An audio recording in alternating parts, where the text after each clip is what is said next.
Breaking news, first in Times Now. Congress leader Ghulam Nabi Azad has written to Prime Minister over the Latehar murder. Sneha is with us with more details. Sneha, Congress raising this issue. What's the key contention?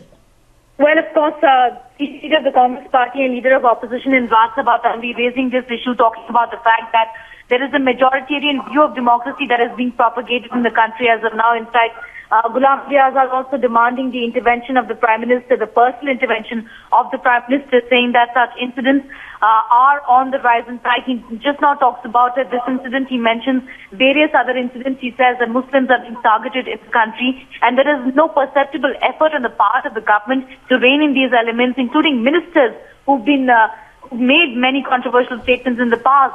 Says that the nation is worried about the unchecked growth of hatred in the country, and that it is sending a very, very wrong message to the outside world.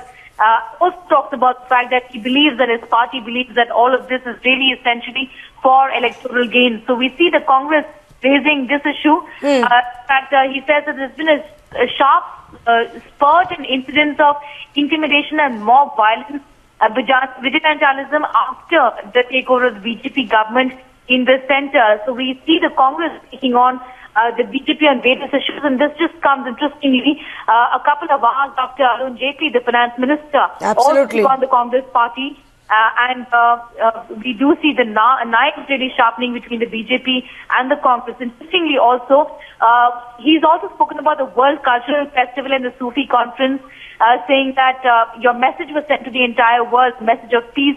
The Congress party appreciates that message, but he fails to understand why the government has failed to take stringent action against elements who as a consequence are feeling emboldened in the country. So clearly the hint is that ministers have been making controversial statements. There are Bajrang Dal activists who have been involved in the Latehar incident, also connected with the VHP as well, and that the Prime Minister must send a very, very strong message to them. Even if he's talking about these issues, that message clearly is not being received by those are part of the Sangh Parivar, including members of the VHP and the Bajrang Dal.